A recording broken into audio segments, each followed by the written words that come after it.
నమస్తే. తెలంగాణ రాష్ట్రంలో కాంగ్రెస్ ప్రభుత్వం వచ్చి 6 నెలలుగా వస్తూ ఉంది. ఇక ఉద్యమకారులకు ఇచ్చినటువంటి ఏ ఒక్క అంశాన్ని కూడా ముందుకైతే తీసుకెళ్లేదంటూ తెలంగాణ ఉద్యమకారుల ఫోరం ఒక ప్రెస్ మీట్ని అయితే ఏర్పాటు చేసింది. అసలు వారు ఏం కోరుకుంటున్నారు, ప్రభుత్వం ముందు ఏం డిమాండ్స్ పెట్టబోతున్నారు తెలుసుకుందాం.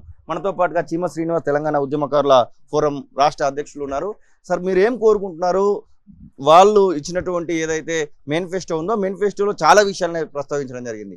ఆ విషయాలలో ఏది మీరు ప్రస్తుతం ప్రముఖంగా అడగబోతా ఉన్నారు? మేము కొత్తగా ఏం కోరడం లేదు. గత అసెంబ్లీ ఎన్నికలలో కాంగ్రెస్ పార్టీ 6 గ్యారంటీ హామీలలో తెలంగాణ ఉద్యమకారులకి 250 గజాల స్థలం, ఇంటి స్థలం, పెన్షన్ ఇస్తామని వాళ్ళు హామీలు పెట్టడం జరిగింది. ఆ సందర్భంగా ఉద్యమకారులను నిర్లక్ష్యం చేసినటువంటి కేసీఆర్ గారిని కాంగ్రెస్ పార్టీ ఉద్యమకారులని హక్కును తీర్చుకుందనే ఉద్దేశంతోనే కేసీఆర్ గారిని ఓడించడం జరిగింది. కాంగ్రెస్ పార్టీ యొక్క గెలుపులో ముఖ్య భూమికని తెలంగాణ ఉద్యమకారులు పోషించడం జరిగింది. అయితే ఎన్నికల్లో రావడం జరిగింది. కొన్ని హామీలు ప్రభుత్వం ప్రారంభించింది. దానికి మేము అందరం కూడా స్వాగతిస్తున్నాము. రేవంత్ రెడ్డి గారు ధన్యవాదాలు తెలుస్తున్నాం. కానీ ఈరోజు ప్రత్యేక రాష్ట్రంలో ఉన్నామంటే తెలంగాణ రాష్ట్రానికి ముఖ్యమంత్రి రేవంత్ రెడ్డి గారు అయ్యారంటే ఉద్యమకారుల త్యాగాల వల్లనే. ఇవాళ ప్రత్యేక రాష్ట్రం లేకపోతే రేవంత్ రెడ్డి గారు ముఖ్యమంత్రి అయ్యేవాళ్ళు కాదు కదా. కాబట్టి మొట్టమొదటిగా ఉద్యమకాల అంశాన్ని అమలు చేయాల్సిన బాధ్యత రేవంత్ రెడ్డి గారి మీద ఉంది. సరే, పార్లమెంట్ ఎలక్షన్ కోడ్ వచ్చింది. ఆ కోడ్ సందర్భంగా ఆగిందని కూడా అందరం ఉద్యమకాలందరూ అనుకున్నాం. మరి ఎలక్షన్ కోడ్ కూడా అయిపోయింది కాబట్టి తక్షణమే రేవంత్ రెడ్డి గారు ఉద్యమకారులకు ఇచ్చినట్టు హామీని వెంటనే నెరవేర్చాలని ఈ సందర్భంగా తెలంగాణ ఉద్యమకారుల ఫోరం విజ్ఞప్తి చేస్తుంది. ఈరోజు రాష్ట్ర వ్యాప్తంగా ఉద్యమకారులందరూ కూడా ఇంకా అమలు కావట్లేదనే ఒక ఆవేదనతో కూడా ఉన్నారు. ఈరోజు ఏమేం ప్రధానంగా డిమాండ్స్ పెట్టబోతా ఉన్నారు? మీరు ఏదైనా రిప్రజెంటేషన్ చేయబోతా ఉన్నారా? అంటే ఈరోజు రేవంత్ రెడ్డి గారు కూడా విజ్ఞప్తి చేస్తున్నాం. మీరు 6 గ్యారంటీ హామీలలో ఎఫ్ఐఆర్ కేసులను పెట్టడం జరిగింది. సరే, ఎఫ్ఐఆర్ కేసులు ఉన్న ఉద్యమకాలను మేము గౌరవిస్తాం. అట్లా కాకుండా మీరు ఒక కమిటీ అయ్యండి ఉద్యమకాలను గుర్తించడానికి. ఈరోజు అనేక సంఘాలు, సీనియర్ నాయకులు ఉన్నారు ఉద్యమకారులు. తొలిదేశం మలిదేశ ఉద్యమంలో పనిచేసిన ఉద్యమ నాయకులతో కలిపి ఒక కమిటీ వేసి ఫస్ట్ మీరు ఉద్యమకాలను గుర్తించండి. మీరు ఆ ప్రాసెస్ ప్రారంభించకుండా మేము అది ఇస్తాం ఇది ఇస్తామని అంటే మభ్య పెట్టడం అవుతుంది. కాబట్టి తక్షణమే ముఖ్యమంత్రి రేవంత్ రెడ్డి గారు మేము ఉద్యమకాలను గుర్తించడానికి ఒక కమిటీ వేస్తున్నామని కమిటీని ప్రకటించాల్సిందిగా ఈ సందర్భంగా డిమాండ్ చేస్తున్నాం. ప్రకటించి ఉద్యమకారులకి కార్డ్స్ జారీ చేయండి, ఉద్యమకారులకి గుర్తింపు కార్డులు ఇవ్వండి.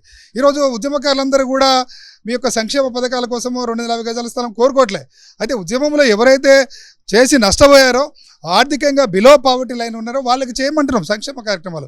ఈ 250 గజాల స్థలం, ఇంటి స్థలం కానీ, పెన్షన్ కానీ ఆర్థికంగా ఎవరైతే బిలో పావర్టీ లైన్ ఉన్నారో వాళ్ళకి ఇమ్మని చెప్తున్నాం. కానీ మెజార్టీ ఉద్యమకారులందరూ ఆత్మగౌరవం ఆలోచిస్తున్నారు.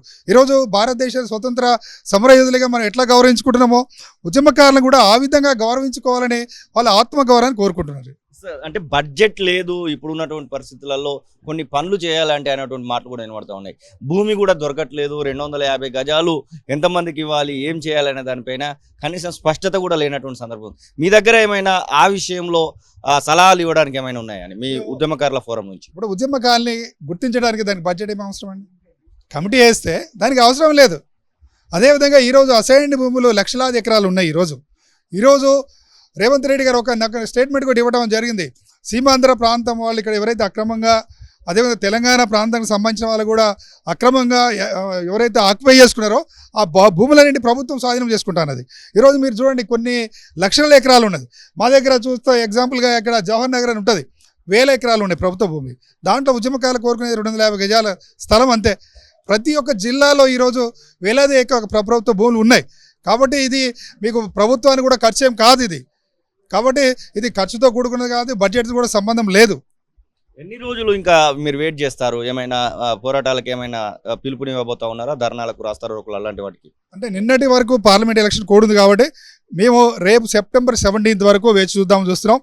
సెప్టెంబర్ 17 వరకు ఒకవేళ ప్రభుత్వము చలనం లేకపోతే మా కార్యాచరణ ప్రకటిస్తాం. ఎందుకంటే మీ అందరం కూడా ఉద్యమ నాయకుడు చెప్పే కేసీఆర్ గారికే ఏ గతి పెట్టిందో చూసినాం.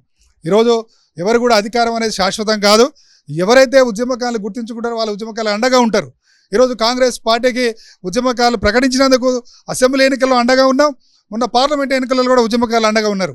మరి ఉద్యమకాలను మళ్ళీ నిర్లక్ష్యం చేస్తా అంటే మాత్రం ఉద్యమకాలు కూడా ఏం చేయాలో అది చేసి చూపెడతారు. ఇది ఉద్యమకారుల ఫోరంకి సంబంధించినటువంటి నేతలు అయితే చెప్తున్నటువంటి పరిస్థితి. ఖచ్చితంగా మమ్మల్ని గుర్తించాలని అయితే వారైతే కోరుతున్నటువంటి సందర్భాన్ని మనం చూస్తా ఉన్నాం. కెమెరా పర్సన్ సతీష్తో కలిసి శ్రీనివాస్, తొలి వెలుగు, హైదరాబాద్. అసలైన తొలి వెలుగు. ఫాలో వాట్సాప్ @తొలి వెలుగు official.